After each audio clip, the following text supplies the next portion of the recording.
सरपंच हत्या प्रकरणात भाजपचे आमदार सुरेश धस हे आक्रमक आहेत. धनंजय मुंडे यांचे सहकारी वाल्मिक कराड यांच्यावर आरोप करतात त्यांनी प्राजक्ता माळींचे नाव घेतले होते.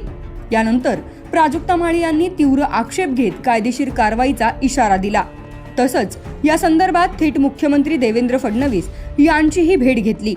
अभिनेत्री प्राजक्ता माळी यांच्या सन्मानाला बाधा येईल असे कुठलेही कृत्य खपवून घेणार नाही आणि त्यांच्यावर कारवाई केली जाईल अशी ग्वाही मुख्यमंत्री देवेंद्र फडणवीस यांनी त्यांना दिली आहे. भाजप आमदार सुरेश धस यांनी केलेल्या वक्तव्याप्रकरणी प्राजक्ता यांनी रविवारी सायंकाळी मुख्यमंत्री फडणवीस यांची सागर या शासकीय निवासस्थानी भेट घेतली. त्यावेळी मुख्यमंत्री फडणवीस यांनी त्यांना कारवाईबाबत आश्वस्त केलंय.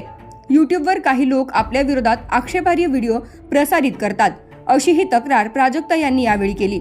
त्यानुसार सुद्धा कारवाई करण्याचे आश्वासन मुख्यमंत्री फडणवीस यांनी त्यांना दिले. माळी यांनी 15 ते 20 मिनिटे मुख्यमंत्र्यांसोबत चर्चा करून निवेदनही दिलंय.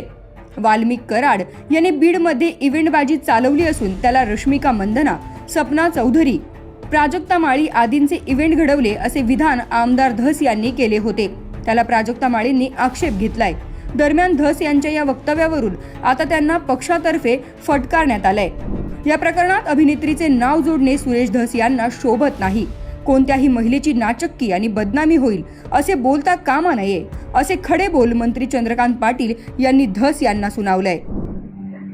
आणि ज्या कुत्सितपणे त्यांनी टिप्पणी केली आहे या सगळ्या गोष्टीचा प्रसार माध्यमांसमोर भाषा पिकवण्यासाठी त्यांनी उपयोग केलेला आहे.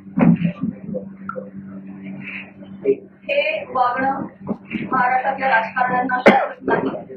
ही अतिशय निंदनीय बाब आहे आणि म्हणूनच या कुत्सितपणे त्यांनी टिप्पणी केली आहे आणि भाषा पिकवलाय. प्रसार माध्यमांसमोर कसं बोलावं, काय बोलावं याचं ज्यांना भान नाहीये त्यांना मी विनंती करते की त्यांनी तितक्याच विनम्रतेनं माझी जाहीर माफी मागावी. आणि फक्त माझीच नाही, माझ्याबरोबर अनेक महिलांचा त्यांनी नावाचा उल्लेख केलेला आहे. आणि या गोष्टीचा उपयोग करून मी सगळ्यांना त्यांना हेही सांगू इच्छिते की अशा पद्धतीनं कुठल्याही राजकीय गोष्टीसाठी फिल्म इंडस्ट्रीमधल्या महिलांच्या नावाचा गैरउपयोग होता कामा नये.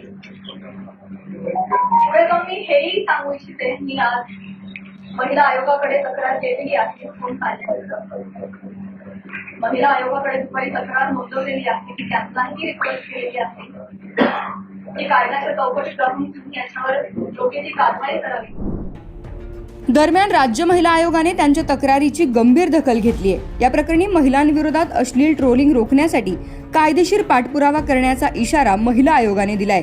राज्य महिला आयोगाच्या अध्यक्षा रुपाली चाकणकर यांनी याबाबत रविवारी माहिती दिली. गुन्ह्याचे स्वरूप, कोणती कलमे लावावी इत्यादींबाबत पोलिसांना मार्गदर्शन करू असेही त्यांनी सांगितलं. दरम्यान प्राजक्ता माळी यांच्या समर्थनार्थ अनेक मराठी कलाकारांनी सोशल मीडियावर पोस्ट लिहिल्या आहेत. त्यात अभिनेत्री विशाखा सुभेदार, निर्माते सचिन मोटे, नितीन वैद्य, अभिनेता सुशांत शेलार, कुशल बद्रिके यांचा समावेश आहे. महिलांना सोशल मीडियावरून ट्रोल केलं जातं. याबद्दल आपल्याला काय वाटतं हे कमेंट बॉक्समध्ये नक्की लिहा.